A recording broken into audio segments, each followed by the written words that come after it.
அனைவருக்கும் வணக்கம். ரிஷபராசிக்காரர்களுக்கு குரு பகவான் உச்சம் பெறுவதால் அதிரடியாக பல மாற்றங்கள் உறுதி என்று சொல்லக்கூடிய வகையில் எந்தெந்த நிகழ்வுகள் அமைந்துள்ளன, இது நடந்தே தீரும், நடக்க இருப்பதை யாராலும் தடுக்க முடியாது என்று சொல்லக்கூடிய வகையில் ரிஷபராசிக்காரர்களுக்கு எந்தெந்த நிகழ்வுகள் அமைந்துள்ளன என்பதை ஆராய்ந்து பார்க்கும் போது உறுதியாகவே ரிஷபராசிக்காரர்களை பொறுத்தவரைக்கும் குரு பகவான் ராசியின் அதிபதியான சுக்கிரனை பகை கிரகமாக பார்க்கிறார். ராசிக்கு சகாயமற்றவராக இருக்கக்கூடிய குரு பகவான் மிகவும் வலுவாக இந்த வேளையில் அதிபரிவிதமான மாற்றத்தை ஏற்படுத்தி கொடுக்கக்கூடிய அமைப்பில் அதிசாரமாக உச்சம் பெறுவது வரவேற்கத்தக்க ஒரு சிறந்த அமைப்பாக நிச்சயமாக ரிஷபராசிக்காரர்களுக்கு பார்க்கப்படுகிறது. அது மட்டுமல்லாது வெற்றிக்கே உரித்தான 3ஆம் இடத்தில் அவர் அதிசாரமாக உச்சம் பெறக்கூடிய இந்த தருணத்தில் பல அதிரடியான மாற்றங்கள் உறுதியாகவே ஏற்படும். அந்த மாற்றங்கள் மிக பெரிய அளவிலான நன்மையையும் முன்னேற்றத்தையும் ஏற்படுத்தி கொடுக்கக்கூடிய வகையில் அமைவதோடு மட்டுமல்லாது சில நேரங்களில் சற்று கவனத்துடன் எடுத்தோம் கவிர்த்தோம் என்று செயல்படாமல் நிதானத்துடன் செயல்படக்கூடிய சூழலையும் உருவாக்கி கொடுக்கிறது என்பதுதான் யதார்த்தமான உண்மை.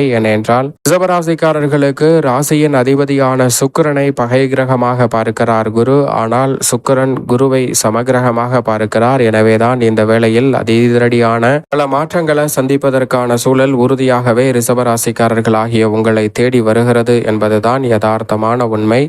பொதுவாக குரு பகவான் உச்சம் பெறுவதால் இந்த வேளையில் நீங்கள் எதிர்பார்ப்பதை காட்டிலும் பல அதிரடியான மாற்றம் உறுதி என்று சொல்லக்கூடிய வகையில் பல வாய்ப்புகள் உங்களை தேடி வருகிறது. இது நடந்தே தீரும், யாராலும் தடுக்க முடியாது என்று சொல்லக்கூடிய வகையில் குரு பகவான் உச்சம் பெறுவதால் எதிர்பார்ப்பதை காட்டிலும் பல அதிரடியான மாற்றங்களை சந்திக்கும் தருணமாகவும் இந்த வேளை அமைகிறது. ஏனென்றால் பொதுவாகவே குரு பகவானை பொறுத்த வரைக்கும் நவ கிரகங்களின் தலைவன், வானியல் அரசன் என்று அழைக்கப்படுகிறார். அப்படிப்பட்டவர் மனித வாழ்வுல மிகப்பெரிய அளவிலான மாற்றத்தையும் முன்னேற்றத்தையும் அள்ளி கொடுக்கக்கூடிய அற்புதமான கிரகமாக பார்க்கப்படுகிறாருங்க. ஏனென்றால் குரு பகவான் ஒருவர் மட்டும்தான் தோஷமற்றவராக இருக்கிறார். எனவே அவரிடம் இருந்து நன்மைகள் கிடைக்கவில்லை என்றாலும் கூட உறுதியாகவே தோஷங்களோ பாதிப்புகளோ ஏற்படாது என்பதுதான் மிக சிறப்பான ஒன்றாக பார்க்கப்படுகிறது. எனவே அவர் உச்சம் பெறக்கூடிய இந்த வேளை அதிசாரமாக உச்சம் பெறக்கூடிய இந்த வேளை, எனவே 12 ஆண்டுகளுக்கு பிறகு இந்த வேளையில் நீங்கள் எதிர்பார்ப்பதை காட்டிலும் அதிசாரமாக உச்சம் பெறுவதால் பல்வேறு வகையான மாற்றங்கள்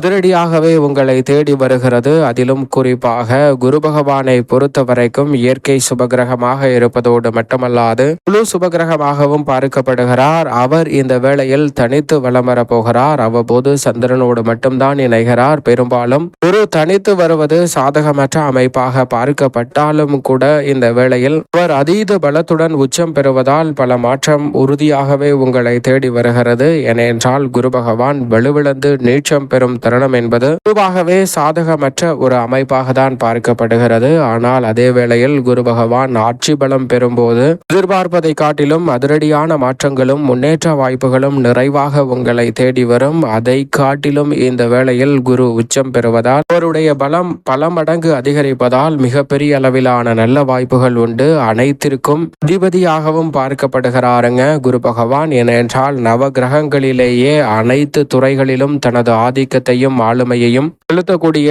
அற்புதமான கிரகம் என்று சொன்னால் அது நிச்சயமாக குரு பகவான் மட்டும் என்று சொல்லிவிட முடியும். அந்த வகையில் குரு பகவானை பொறுத்த வரைக்கும் இந்த வேளையில் நீங்கள் எதிர்பார்ப்பதை காட்டிலும் பெரிவிதமான அசூர பலத்துடன் உச்சம் பெறுகிறாருங்க. எனவே பல அதிரடியான மாற்றங்கள் பெரும்பாலும் நன்மை நிறைந்தவையாக அமைவதற்கான முதன்மையான வாய்ப்பும் சந்தர்ப்பமும் இந்த வேளையில் நிச்சயமாக உங்களை தேடி வருகிறது. குரு பகவான் அபரிவிதமான நன்மைகளை அள்ளி கொடுக்கக்கூடிய இடங்களாக பார்க்கப்படுவது 2, 4, 5, 7, 9 மற்றும் 11 ஆகிய இடங்களில் அபரிவிதமான நன்மையை அள்ளி கொடுப்பார். இந்த இடங்களை தவிர மற்ற இடங்களில் பெரிய அளவில் நன்மை கிடைக்கவில்லை என்றாலும் பெரிய அளவில் பாதிப்பும் ஏற்படாத ஒரு அமைப்பாக பார்க்கப்படுகிறது. ஏனென்றால் குரு பகவான் ஜென்மம் அஷ்டமத்தில் சஞ்சரித்தாலும் கூட பல அதிரடியான மாற்றங்கள் கிடைக்கும். பொதுவாக எந்த ஒரு கிரகமும் ஜென்மத்திலோ அஷ்டமத்திலோ வலம் வருவது அவ்வளவு சிறப்பான நன்மையை ஏற்படுத்தி கொடுக்காது. ஆனால் குரு பகவான் ஜென்மத்திலோ அஷ்டமத்திலோ அமர்ந்தாலும் கூட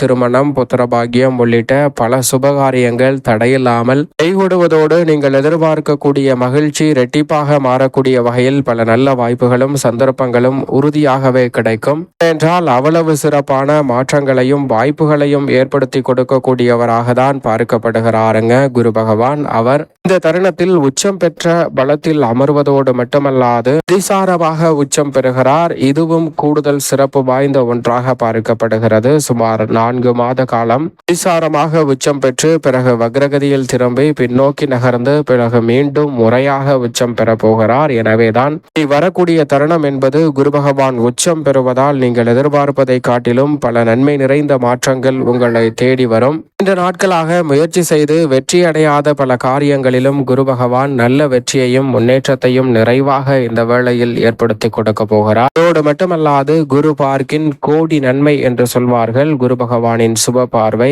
இந்த வேளையில் பல இடங்களை வலுப்படுத்துவதால் பல சிரமங்கள் விலகுவதோடு மட்டுமல்லாது அதிரடியாக பல நல்ல வாய்ப்புகளும் சந்தர்ப்பங்களும் உறுதியாகவே உங்களை தேடி வருகிறது. எனவே சரியாக இந்த தருணத்தை சரியான முறையில் பயன்படுத்தி கொண்டால் குரு பார்க்கின் நன்மை விரைவாக கிடைப்பதோடு குரு பார்வையின் காரணமாக பல மாற்றம் உறுதியாகவே முன்னேற்றத்தை ஏற்படுத்தி கொடுப்பதோடு தடை தாமதங்களை உறுதியாகவே தகர்த்தறிந்து மிக சிறப்பான வாய்ப்புகளையும் சந்தர்ப்பங்களையும் குரு பகவான் உச்சம் பெற்ற அமைப்பில் விளம்பெறுவதால் ஏற்படுத்தி கொடுக்க போகிறார். எனவே இந்த வேளையை தவறவிடாமல் சரியாக பயன்படுத்தி கொண்டால் சிறப்பான வாய்ப்புகளும் சந்தர்ப்பங்களும் அபரிவிதமாகவே விரைவாக உங்களை தேடி வரக்கூடிய வாய்ப்பையும் சந்தர்ப்பத்தையும் ஏற்படுத்தி கொடுக்கும். சரியான முறையில் இந்த தருணத்தை பயன்படுத்திக் கொள்ளுங்கள். பொதுவாகவே குரு பகவான் உச்சம் பெற்றிருப்பதால் பல அதிரடியான மாற்றங்கள் நிகழக்கூடிய இந்த வேளையில் அனைத்து மாற்றங்களும் நன்மை நிறைந்தவையாகவும் முன்னேற்றம் நிறைந்தவையாகவும் அமையக்கூடிய அற்புதமான வாய்ப்புகளும் சந்தர்ப்பங்களும் உறுதியாகவே கிடைக்க இருக்கிறது. எனவே தவறவிடாமல் இந்த தருணத்தை பயன்படுத்திக் கொள்வது நிச்சயமாக உங்களுடைய கையில்தான் இருக்கிறது. என்றால் அவர் உச்சம் பெறுவதால் லட்சியத்தை எளிதில் அடையக்கூடிய வகையில் பல உறுதியாக முன்னேற்றம் நிறைந்த மாற்றங்களை சந்திக்கக்கூடிய நல்ல வாய்ப்பும் சந்தர்ப்பமும் விரைவாகவே கிடைக்கிறது. சரியான முறையில் இந்த தருணத்தை பயன்படுத்திக் கொள்ளுங்கள். அபரிவிதமான மாற்றம் உங்களுடைய வாழ்வில் நீங்கள் நினைப்பதை காட்டிலும் கைகூடும். ரிஷபராசிக்காரர்களுக்கு பல அதிரடியான மாற்றங்களை ஏற்படுத்தி கொடுக்கக்கூடிய அமைப்பில் தைரியஸ்தானம் என்று சொல்லக்கூடிய 3ஆம் இடத்தில் அபரிவிதமான மாற்றத்தை ஏற்படுத்தி கொடுக்கக்கூடிய அமைப்பில் வலுவாக வலம் வருகிறாருங்க. எனவே இந்த தருணத்தில் கூடுதல் கவனத்துடனும் விழிப்புணர்வுடனும் செயல்பட்டால் பல சிரமங்களை தவிர்ப்பதோடு தைரியமும் துணிச்சலும் அதிகரிக்கும். திட்டமிட்டு பல காரியங்களை வெற்றிகரமாக செய்து முடிக்கக்கூடிய சந்தர்ப்பம் கிடைக்கும். கொடுக்கல் வாங்கலில் இருக்கக்கூடிய சிக்கல்கள் முற்றிலுமாக கட்டுக்குள் வரும். பார்க்கக்கூடிய முன்னேற்ற வாய்ப்புகள் அபரிவிதமாக கிடைப்பதோடு பண வரவு திருப்திகரமாக அமையக்கூடிய சிறப்பான தருணமாகவும் இந்த வேலை நிச்சயமாக அமையக்கூடிய வாய்ப்பும் சந்தர்ப்பமும் உறுதியாகவே கிடைக்கிறது ரிஷபராசிக்காரர்களுக்கு. இந்த தருணத்தில் சக பணியாளர்கள் மேலதிகாரிகள் என அனைவருடன் இருக்கக்கூடிய பிரச்சனைகளும் விலகுவதோடு உத்தியோகம் தொழில் ரீதியான பணிகளில் சுமூகமான நல்ல வாய்ப்பும் சந்தர்ப்பமும் கிடைக்கிறது. நீங்கள் எதிர்பார்க்கக்கூடிய ஊதிய உயர்வு பதவி உயர்வு உள்ளிட்ட நல்ல வாய்ப்புகள் இந்த தருணத்தில் அதிரடி மாற்றமாக உங்களை தேடி வருகிறது. அலுவலக பிரச்சனைகள் சுமூகமாக தீர்வு காணப்படும். நிர்வாகத்தின் ஆதரவு கிடைப்பதோடு கலைத்துறை அரசியல் துறையில் எதிர்பார்க்கக்கூடிய பெயர் புகழ் அதிகரிக்கும் சிறப்பான தருணமாகவும் அமைகிறது. சரியாக ரிஷபராசிக்காரர்கள் பயன்படுத்திக் கொள்ளுங்கள். அதோடு மட்டுமல்லாது இந்த தருணத்தில் எந்த ஒரு காரியத்தை கையில் எடுத்தாலும் அதிரடியான மாற்றம் நிச்சயமாக உங்களை தேடி வருகிறது. மேலும் இந்த தருணத்தை சாதகமாக மாற்றிக்கொள்ள நிச்சயமாக இந்த வேளையில் ரிஷபராசிக்காரர்கள் வாரத்தில் வியாழக்கிழமை விரதமிருந்து அருகாமையில் உள்ள பெருமாள் சன்னதி சென்று தீபம் ஏற்றி வழிபாடு செய்யுங்கள். தடைதாமதம் விலகி தங்களுடைய வாழ்வில் ரிஷபராசிக்காரர்களுக்கு மகிழ்ச்சியும் மனநிறைவும் நிறைவாக கிடைக்கக்கூடிய அற்புதமான சந்தர்ப்பம் உறுதியாகவே உங்களை தேடி வரும்.